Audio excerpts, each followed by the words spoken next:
Yo creo que casi todo el mundo disfruta viendo una película que gira en torno a un juicio. Nos encanta ver a los abogados y a la fiscalía debatir en una corte, sobre todo cuando la persona que está en el estrado está mintiendo y su falsedad queda expuesta a través de una serie de preguntas hábilmente diseñadas para llevarlo a contradecirse en su propio testimonio. Y yo no sé ustedes, pero a mí me encantan esas escenas. Bueno, esto es básicamente lo que nosotros tenemos en el pasaje que vamos a estudiar en la mañana de hoy al reasumir nuestra serie de exposiciones en la carta del apóstol Pablo a los romanos. Pablo está actuando aquí como una especie de fiscal general para demostrar a los judíos a través de una serie de preguntas retóricas que ellos también necesitaban la salvación que el Evangelio ofrece. Si ustedes recuerdan, en el capítulo anterior de la carta, Romanos capítulo 1, Pablo había demostrado que los paganos estaban en problemas con la justicia de Dios porque habían desechado las evidencias que Él ha dejado de sí mismo en la creación. Aunque ellos no tengan Biblia en sus manos, el poder, la divinidad de Dios se aprecian con toda claridad a través de lo creado, dice Pablo, de manera que esos paganos que no conocen la Biblia no tienen excusa. Pues aunque conocían a Dios, dice Pablo, no le honraron como a Dios ni le dieron gracias, sino que se hicieron vanos en su razonamiento y su necio corazón fue entenebrecido. En otras palabras, la incredulidad de los incrédulos no es otra cosa que deshonestidad intelectual. Ellos se hacen el tonto. Ellos quieren hacer creer que no saben lo que saben acerca de la existencia de Dios. Pablo dice que ellos resisten intencionalmente lo que Dios revela de sí mismo en la creación, y esa deshonestidad intelectual produce como consecuencia una vida depravada, dice Pablo. Al final del capítulo 1 de Romanos, Pablo da una lista de pecados horribles que vienen como consecuencia de esa deshonestidad intelectual, de haber resistido con injusticia la verdad. Cuando el hombre decide obviar las evidencias y echar a Dios a un lado, no solo se hace vano en su razonamiento, sino también depravado en su conducta. Ahora, ¿qué de los moralistas y religiosos? ¿Acaso no es cierto que aún en el mundo pagano antiguo había personas como Séneca, por ejemplo, que condenaban la inmoralidad, que exaltaban la virtud? Aristóteles escribió todo un libro acerca de ética, el filósofo griego. Platón hablaba de las verdades absolutas y de los valores absolutos. Exaltaban las buenas obras. Siempre ha habido gente así en el mundo. ¿Se van a condenar ellos también como el resto de los paganos? ¿O qué podemos decir de los judíos, el pueblo escogido por Dios en el Antiguo Testamento? Muchos de ellos manifestaban una conducta realmente opuesta a la cultura del mundo greco-romano, por lo menos lo que ellos profesaban con sus labios. ¿En qué posición se encuentran los judíos frente a la justicia de Dios? De hecho, yo creo que los cristianos, muchos cristianos evangélicos en el día de hoy están confundidos con respecto a ese tema. Bueno, eso es lo que Pablo va a responder ahora a partir del versículo 17 del capítulo 2 que vamos a considerar esta mañana. Como veremos en un momento, lo que Pablo quiere demostrar es que los judíos también estaban en problemas. Los paganos están en problemas, los gentiles, las naciones del mundo están en problemas, los judíos están en problemas. De hecho, su condición es aún peor que la de muchos paganos, dice Pablo, porque ellos no se ven a sí mismos como personas en problemas. Se sentían demasiado confiados por ser judíos. Lo mismo que sucede con mucha gente en el día de hoy. Y quizás hay algunos sentados aquí esta mañana. Esto es serio, mis hermanos. Personas que van camino a una condenación a la sombra de un púlpito. Personas que pertenecen a una iglesia evangélica y que van camino al infierno, autoengañados, pensando que son lo que no son.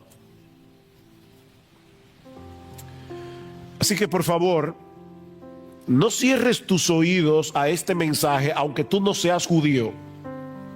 Vamos a hablar de los judíos, pero no apagues el receptor. No lo apagues, pensando que Pablo está abordando un tema aquí que no tiene que ver con nosotros en el día de hoy, porque lo que Pablo señala de los judíos en este pasaje que vamos a estudiar de Romanos 2 es un problema bastante común. El problema del autoengaño.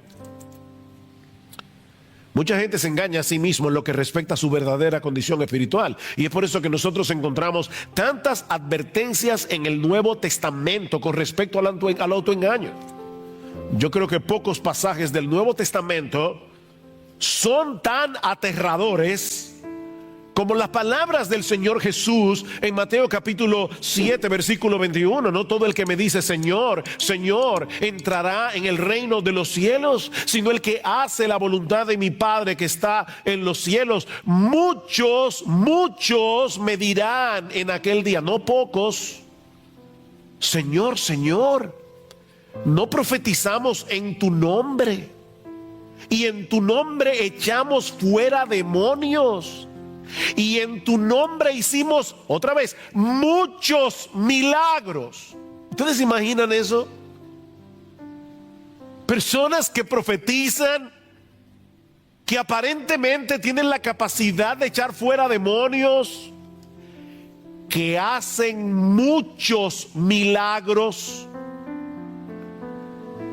Y Jesús les va a decir en el día del juicio: yo nunca os conocí. Nunca. Apartaos de mí, hacedores de maldad.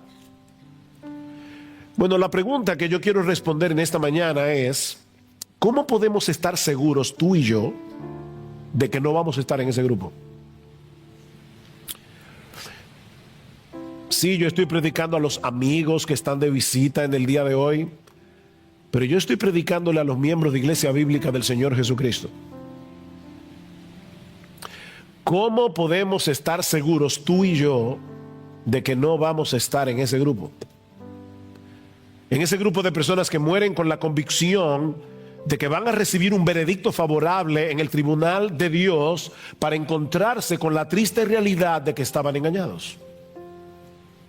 Bueno, Pablo hace dos cosas en este pasaje para ayudarnos a responder esta pregunta tan importante. Primero, exponer la naturaleza del autoengaño y luego demoler el autoengaño. Exponer y demoler. Veamos en primer lugar cómo Pablo expone la naturaleza del autoengaño. Versículo 17.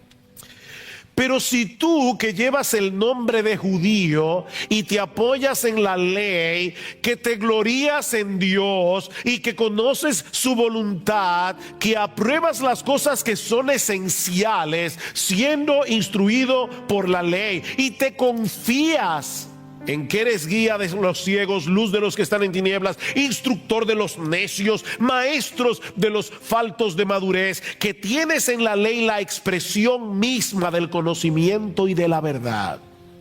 Wow. qué descripción del judío. Y no olviden que Pablo era judío. Hoy día hay un sentimiento antisemita en el mundo. No, este pasaje no es antisemita, porque Pablo era semita. Pablo era judío. Y él está enumerando aquí varios de los privilegios que poseían los judíos por el hecho de ser judíos. Y saben que cada uno de ellos era real. Hay personas que creen disfrutar de privilegios que en realidad no les pertenecen, como los políticos, por ejemplo, que creen que ellos, por el hecho de estar en el gobierno, están por encima de la ley. Ellos creen que tienen ese privilegio y por eso hacen lo que hacen. Pero ese no es el caso aquí. Los judíos realmente disfrutaban de todos esos privilegios que ellos decían tener. A través de los siglos, los judíos han tenido que vivir con un estigma difícil, muy difícil. Han sido rechazados a través de toda la historia. Pero en los días de Pablo, la situación era muy diferente. Era un orgullo ser judío, para el judío.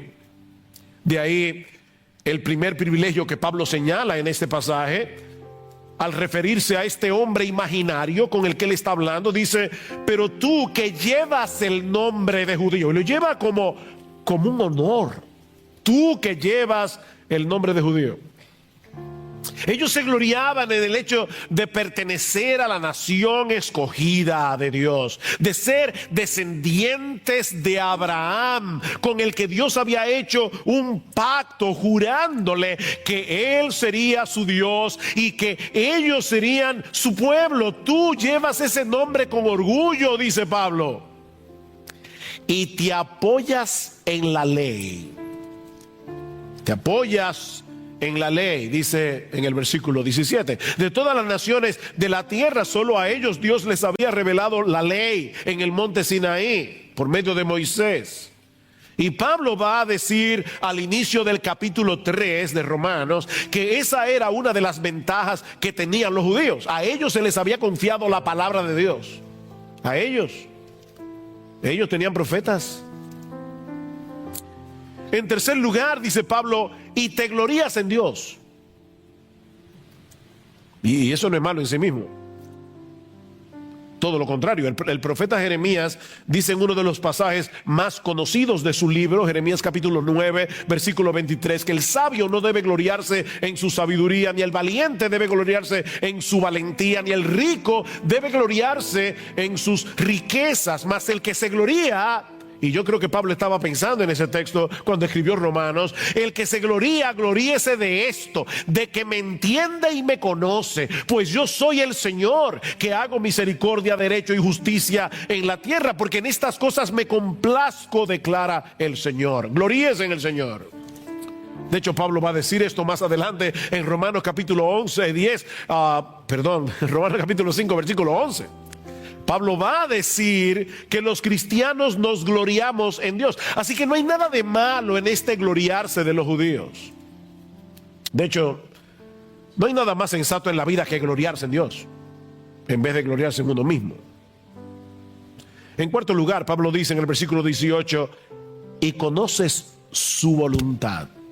Conoces su voluntad. Y me llama la atención que el texto dice literalmente: conoces la voluntad,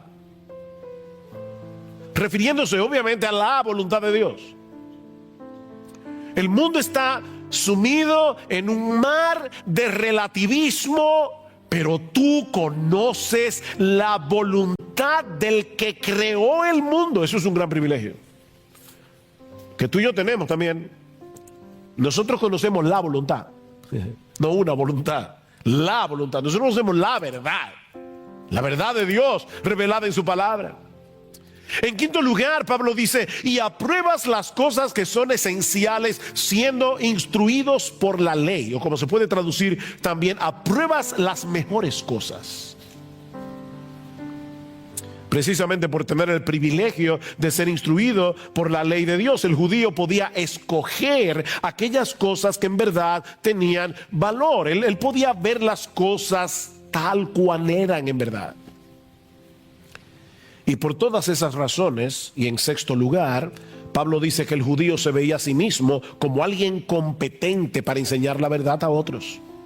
En medio de este mundo entenebrecido, ellos eran el faro de Dios para la humanidad. Versículo 19, y te confías en que eres guía de los ciegos, luz de los que están en tinieblas, hablando de los gentiles, instructor de los necios, maestros de los faltos de madurez, tal vez para hablar de los prosélitos que se hacían judíos siendo gentiles, que tienes en la ley la expresión misma del conocimiento y de la verdad.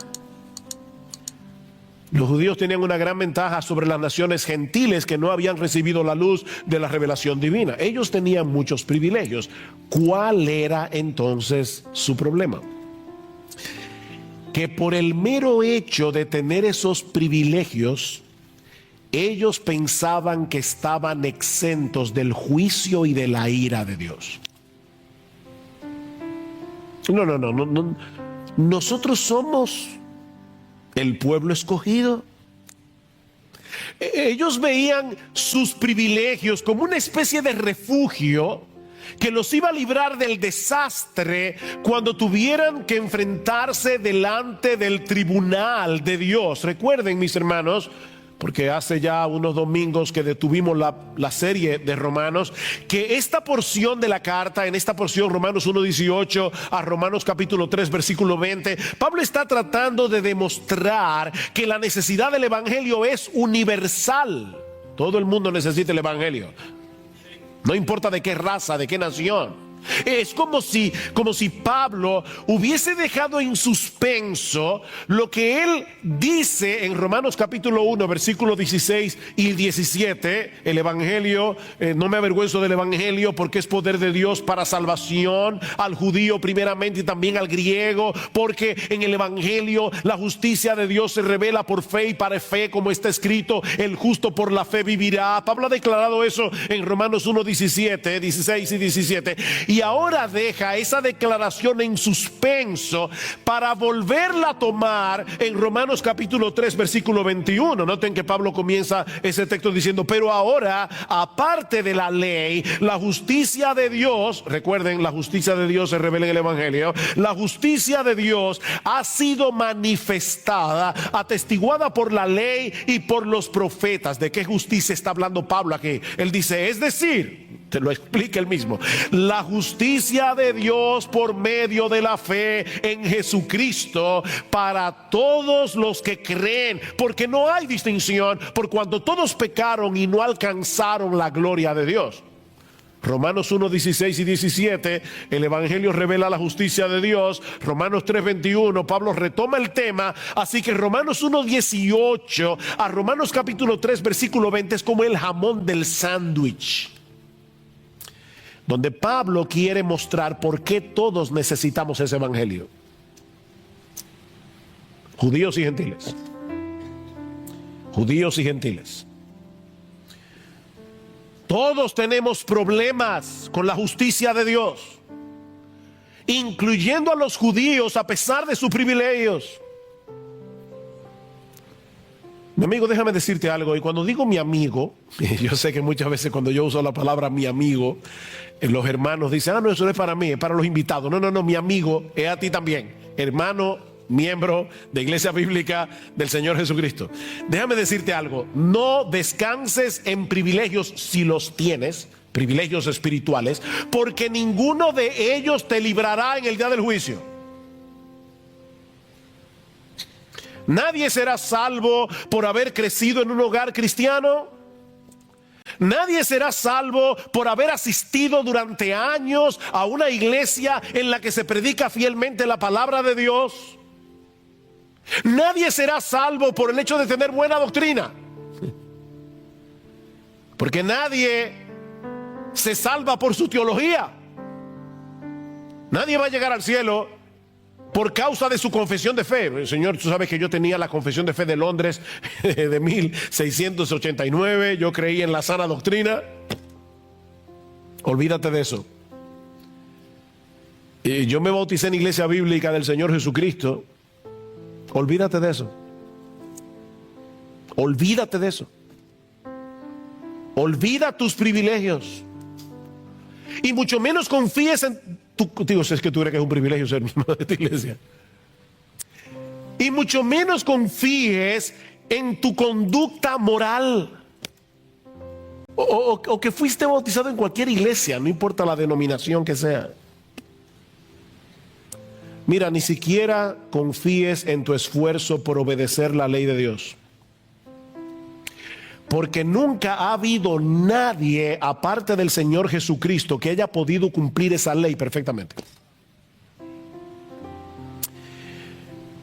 Lo que quiero decir, mis hermanos y amigos que están aquí en esta mañana, es que los privilegios se convierten en una maldición cuando los intercambiamos por la persona de Jesús.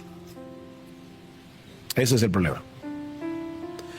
Y déjenme decirles que aún los cristianos verdaderos pueden caer fácilmente en esa trampa. ¿Saben que cuando nosotros nos convertimos al Señor Jesucristo, se instala en nuestro corazón el software de la gracia, el sistema operativo de la gracia, en el momento de nuestra conversión?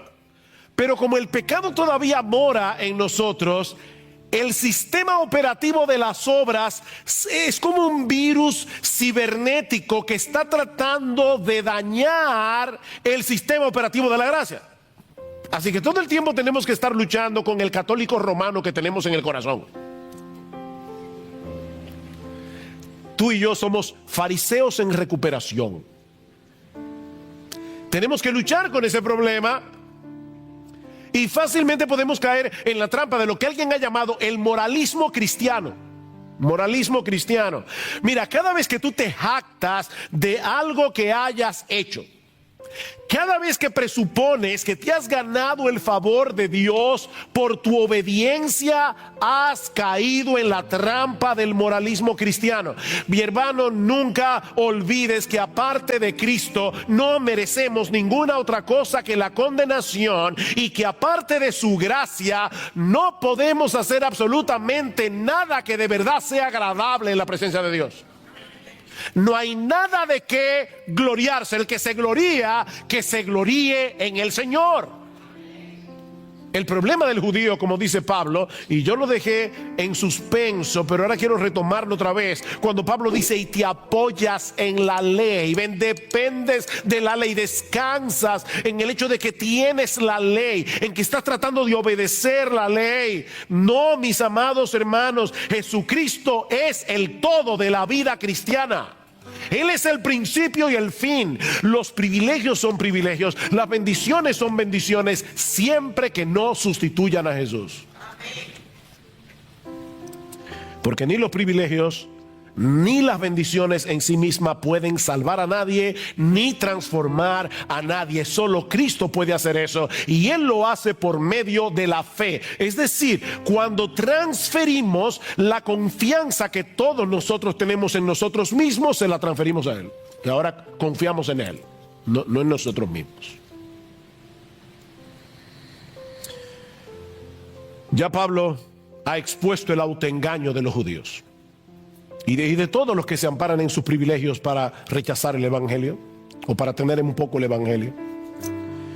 Pero ahora Pablo va a tratar de demoler, de autodestruir ese autoengaño a través de preguntas retóricas. Ahora tenemos a Pablo el fiscal. El autoengaño demolido. Hace unos domingos atrás consideramos en dos mensajes los primeros 16 versículos del capítulo 2 que anteceden al pasaje que estamos estudiando hoy. Y una de las enseñanzas que nosotros extrajimos de ese pasaje es que, si bien es cierto que la salvación es por la fe y no por obras, recuerden, mis hermanos, que lo que será juzgado en el día del juicio son las obras que evidencian la realidad de la fe. ¿Recuerdan eso? Versículo 5, Pablo dice: mas por causa de tu terquedad, está hablando allí de los moralistas, y de tu corazón no arrepentido, estás acumulando ira para ti en el día de la ira y de la revelación del justo juicio de Dios, el cual pagará a cada uno conforme a sus obras. La salvación es por la fe, el juicio es por las obras. Déjeme aclarar eso por si acaso alguien se olvidó ya de lo que predicamos hace varios domingos. Por ejemplo, definitivamente nadie se va a salvar por obedecer los mandamientos. Eso lo sabemos todos. Pero todo aquel que ha sido salvado por Cristo, dice la misma carta a los romanos en Romanos 6, Romanos 7, Romanos 8, que todo aquel que es salvado por Cristo es capacitado por el Espíritu de Dios que ahora mora en nosotros para obedecer a Dios sinceramente, aunque nunca podamos hacerlo perfectamente. El que me ama, mi palabra guardará. ¿Recuerdan? Si me amáis, guardad mis mandamientos, dice el Señor en Juan capítulo 14. Esa obediencia movida por la gratitud, no por un deseo servil y temor de que si yo no hago esto me va a partir un rayo. No. La obediencia movida por la gratitud, la obediencia movida por el deseo de que Dios sea glorificado en mi vida, es una evidencia de que somos salvos. Pero estos judíos de los que Pablo está hablando aquí y de todos los que son como ellos, se gloriaban en el hecho de tener la ley y de enseñársela a otros, pero al mismo tiempo ellos desobedecían esa ley de diversas maneras. Vean el versículo 21. Aquí comienza el fiscal, la fiscalía. Tú pues que enseñas a otro, ¿no te enseñas a ti mismo? ¡Pum! Primer misil. Miren, este es un pecado muy común. El decir a otros lo que deben hacer y con insistencia. Cuando nosotros mismos vivimos por estándares muy inferiores. Eso fue lo que el Señor Jesucristo señaló de los escribas y fariseos en su famoso discurso de Mateo 23. ¿Recuerdan lo que les dice el Señor? En la cátedra de Moisés se sientan los escribas y los fariseos. Así que todo lo que os digan que guardéis, guardadlo y hacedlo. Ellos enseñan la sana doctrina. Son ortodoxos en su enseñanza. Mas no hagáis conforme a sus obras, porque dicen y no hacen. Porque atan cargas pesadas y difíciles de llevar y las ponen sobre los hombros de los hombres, pero ellos ni con un dedo quieren moverlas. ¿Ven el problema? En otras palabras, ellos enseñan la doctrina correcta, pero son unos hipócritas. Porque no ponen en práctica las mismas cosas que ellos le dicen a otros que deben hacer. Hoy es el Día de los Padres. Lo siento, padres, pero déjenme decirles algo. Yo creo que los padres somos muy vulnerables a caer en ese pecado cuando instruimos a nuestros hijos. De verdad, piensa en todo lo que tú le demandas a tus hijos. Que obedezcan a la primera voz. ¿No es así? No, que me obedezcas, que me hagas caso. Sobre todo, que me honres porque soy tu papá. Y muy bien, los hijos deben aprender a obedecer, los hijos deben aprender a honrar a sus padres. Ahora yo te pregunto, y es una pregunta que me hago yo mismo también, es un autoexamen para todos. ¿Tenemos nosotros los padres esa misma diligencia para obedecer y honrar a nuestro Padre Celestial? Es muy fácil decirle a los hijos, haz esto, haz aquello. ¿Qué tan serio nosotros tomamos la lectura regular de la Biblia para aplicar en nuestras vidas las cosas que leemos en su palabra? O sea, hay dos preguntas aquí. ¿Qué tan en serio tú tomas la lectura regular de la Biblia? Porque eso es escuchar a tu padre. Tú le dices a tus hijos, tú no le dices a tus hijos, oye, que me oigas. A veces tú le estás hablando a tus hijos y ellos están con un celular. ¿Ha pasado eso? Y tú le dices, no, apaga el celular y escúchame. Yo a veces me imagino a Dios diciendo lo mismo. Que apague el celular ese y que me escuche. Y Él habla a través de su palabra. Entonces nosotros le decimos a nuestros hijos, escúchame. Y Dios te dice, sí, escúchame. que yo soy tu padre, escúchame. Y no me escuches simplemente para decir que hiciste el devocional. Escúchame para hacer lo que leíste. Escúchame. Dice Martin Lloyd-Jones, hablando de este problema, cuando lees tu Biblia día tras día, ¿te aplicas su verdad a ti mismo? ¿Qué pretendes cuando lees la Biblia? ¿Solo tener conocimiento de ella para después mostrar a los demás lo mucho que sabes y para tener argumentos para discutir? ¿O realmente quieres aplicar su verdad a ti mismo? Y ahora dice Martin Lloyd-Jones, mientras leas, háblate a ti mismo y dile a tu alma, esto es para mí.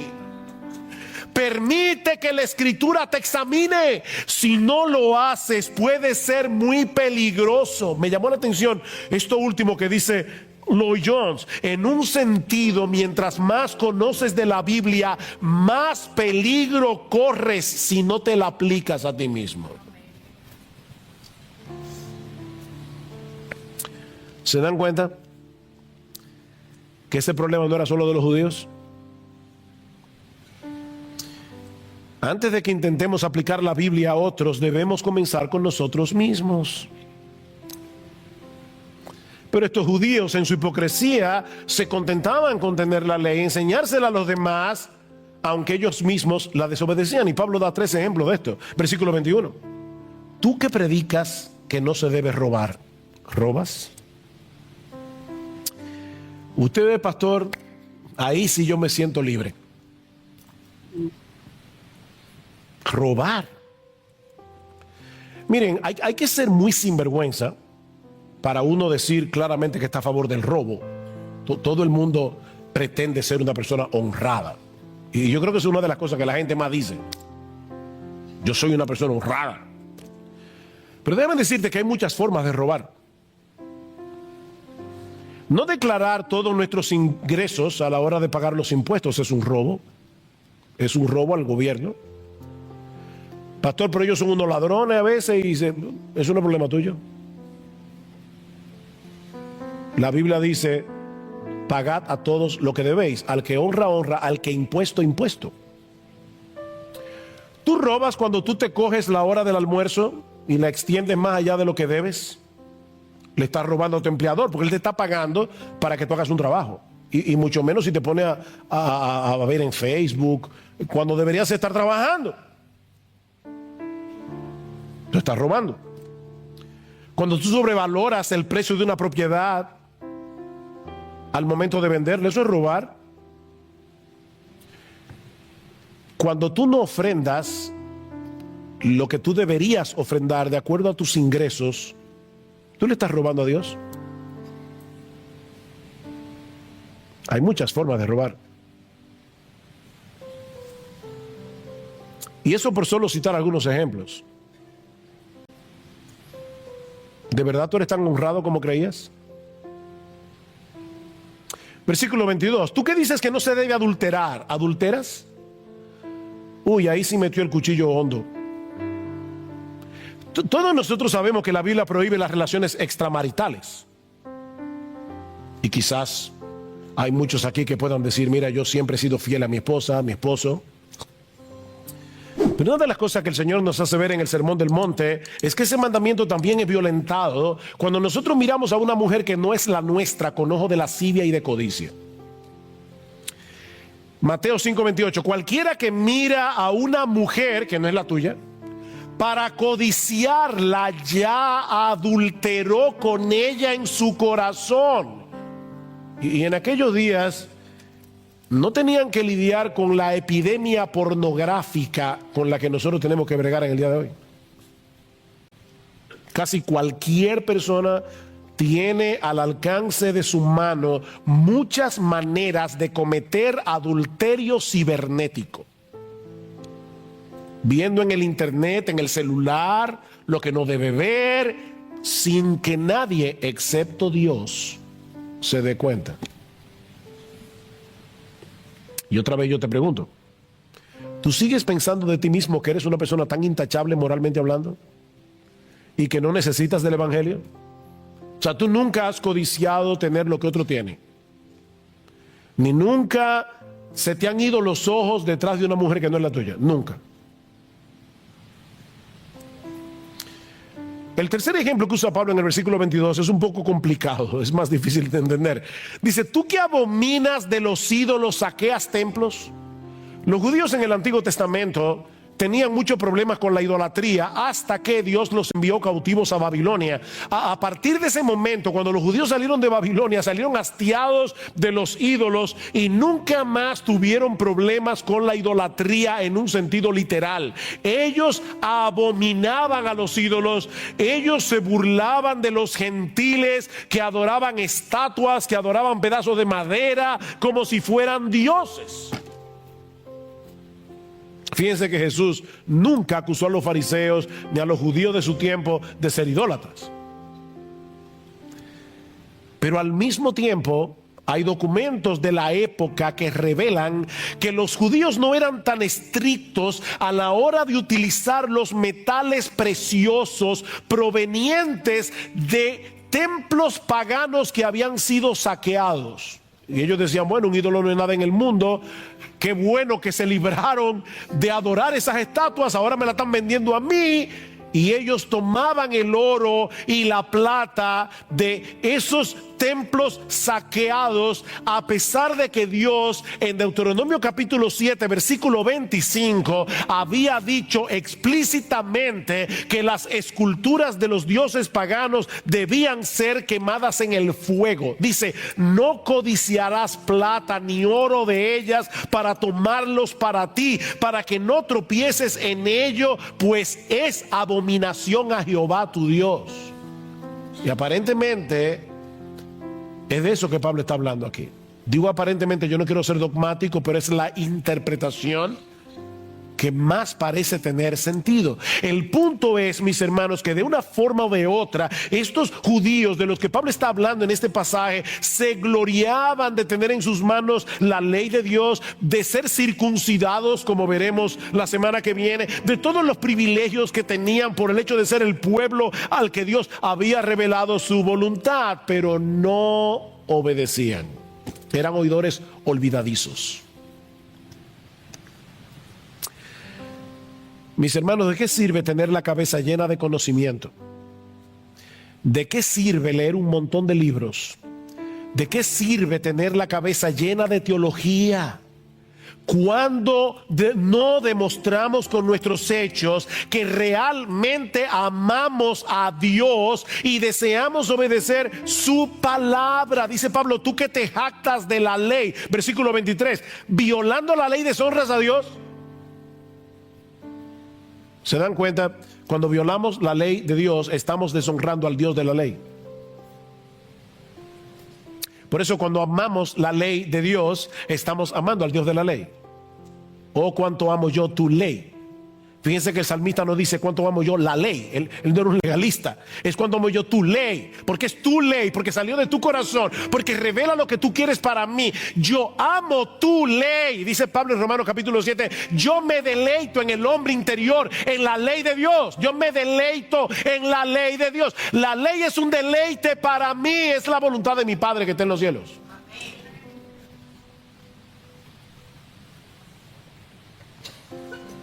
¿Y saben lo que ocurre cuando los que dicen ser el pueblo de Dios viven así? Que hacen que el mundo juzgue mal a Dios por su culpa. Dice el versículo 24, porque el nombre de Dios es blasfemado entre los gentiles por causa de vosotros, tal como está escrito. Pablo está mezclando aquí Isaías 52 capítulo 5 con Ezequiel capítulo 36 versículo 20 al 23, y está uniendo esos dos textos para mostrar probablemente que este patrón de hipocresía no era nuevo en el pueblo de Israel. Mientras se gloriaban en ser el pueblo escogido por Dios, separados para Dios, vivían de tal manera que las naciones gentiles terminaban pisoteando el nombre de Dios que ellos invocaban por culpa de ellos. Y una vez más, mis amados hermanos, este es un pecado muy serio del que los evangélicos no están exentos.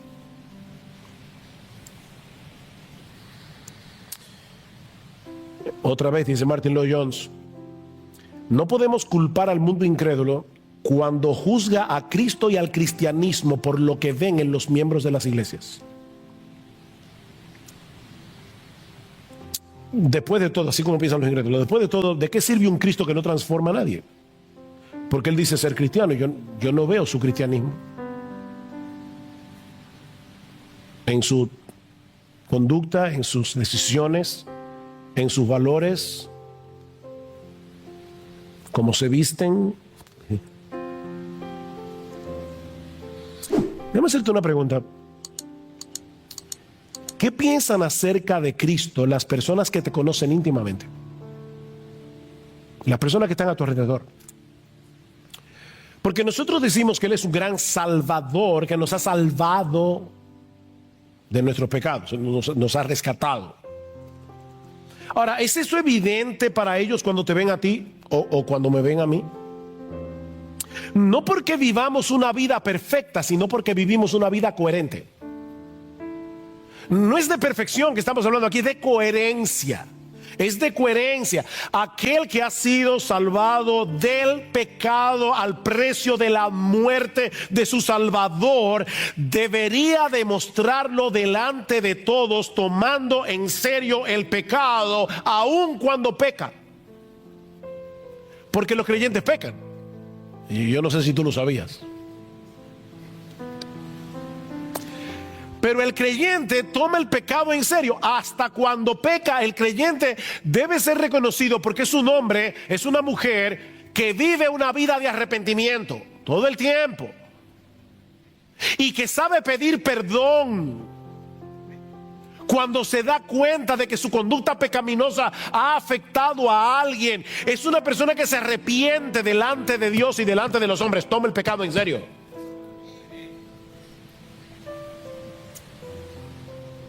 Por eso alguien decía que una vez anunciamos que somos cristianos, y debemos anunciarlo, debemos proclamarlo que somos cristianos, contraemos de inmediato una tremenda responsabilidad. Nuestros prójimos están mirando y observando cómo vivimos.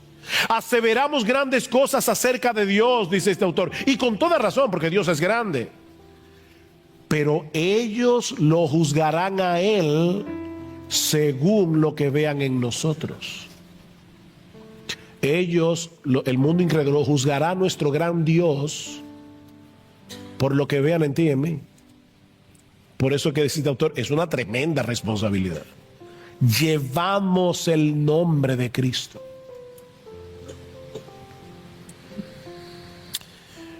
Ahora, yo me preguntaba cuando leí este pasaje esta semana y preparándome para predicar, decía, ¿y a dónde es que quiere llevarnos Pablo con este proceso de argumentación?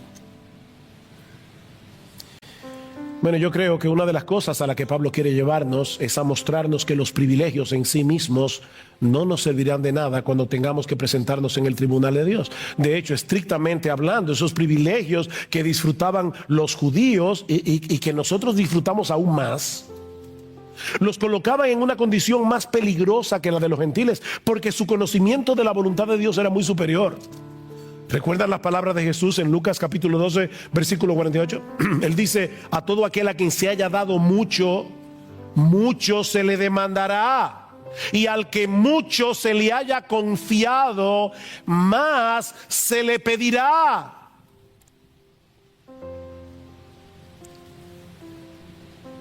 Y si tú has tenido el privilegio de estar bajo la influencia del cristianismo, y voy a hablar como loco aquí, perdónenme porque voy a hablar como loco, como dice Pablo en 2 Corintios 11, si tú has tenido el privilegio de estar en una iglesia en la que yo creo de verdad de corazón que se trata de predicar fielmente la palabra de Dios, si tú has tenido ese privilegio domingo tras domingo, año por año,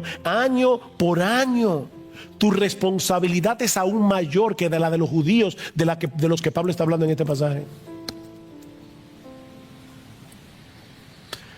No pienses ni por un momento que por haber nacido en un hogar cristiano, por tener una esposa cristiana, por haber asistido durante mucho tiempo a una iglesia donde se predica la palabra, o porque tienes un entendimiento bastante bueno de la sana doctrina, que tú tienes buena teología, no pienses ni por un momento que por eso tú vas a salir bien parado en el día del juicio.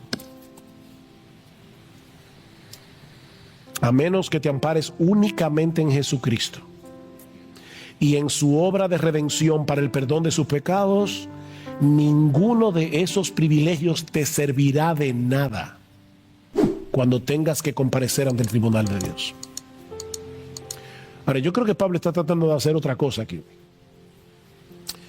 Pablo está tratando de librarnos, porque recuerden que esta es una carta que se escribió a cristianos de Roma en el primer siglo. Yo creo que Pablo también está tratando de librarnos para que no cometamos el error de confiar en nuestra profesión de fe en Jesucristo si somos una contradicción andante de esa fe que profesamos. Yo voy a repetir eso otra vez. Yo creo que Pablo también nos está librando de cometer el error de confiar en nuestra profesión de fe en Jesucristo si nosotros somos una contradicción andante de esa fe que profesamos. Muéstrame tu fe por tus obras, dice Santiago, y yo te mostraré mi fe por mis obras. Muéstrame tu fe sin tus obras, es lo que dice. Muéstrame tu fe sin obras. Yo creo. ¿Y dónde están las obras? Bueno, yo te voy a mostrar mi fe por mis obras. Porque dice Santiago más adelante que una fe sin obras es una fe muerta. Y una fe muerta deja sumido en su mortandad al que la tiene. No te da vida. La fe muerta no da vida. ¿Y cuál es la fe muerta? La que no produce obras. Mira, la Biblia enseña claramente que somos justificados delante de Dios por medio de la fe sola. Y esa palabra es importante. Fue esa palabra lo que hizo la diferencia en el siglo XVII, en la Reforma XVI, en la Reforma Protestante. Somos justificados por medio de la fe sola. La Iglesia Católica Romana cree que somos justificados por la fe, pero no por la fe sola, sino por la fe más las obras, más los sacramentos. No, nosotros creemos que somos justificados por la fe sola fe. Pero esa fe por la que somos justificados nunca se encuentra sola. Siempre viene acompañada de los frutos que demuestran la genuinidad de esa fe. Y ahora yo te hago esta pregunta.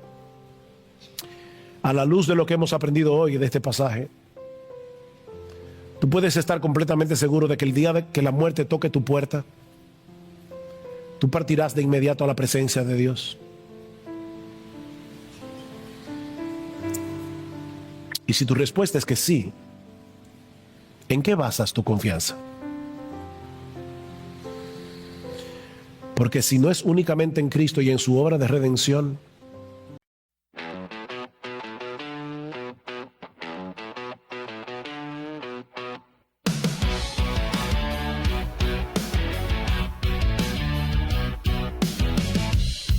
there's a fire in the distance,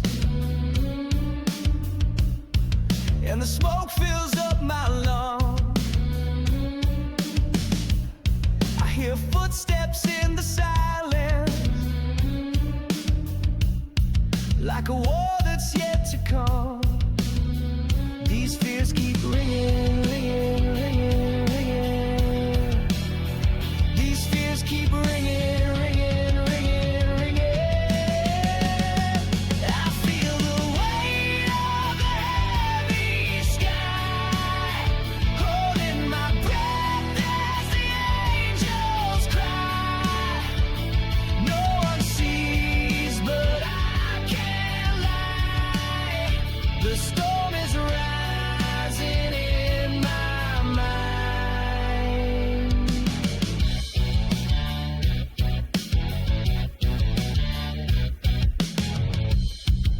I taste the ash on my tongue, like a truth I can't outrun.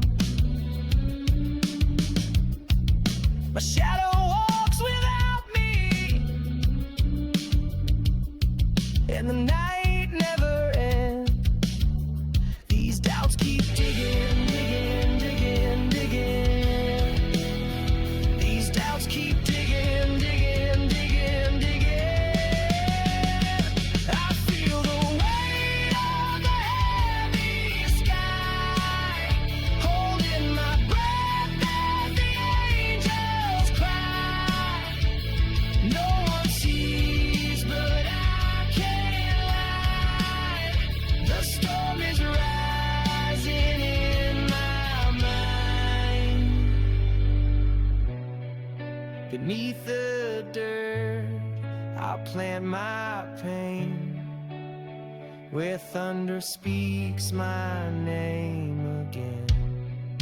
And if I break alone, but even stone remembers rain.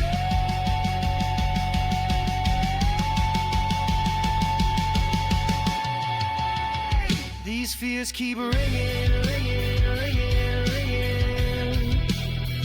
These fears keep ringing.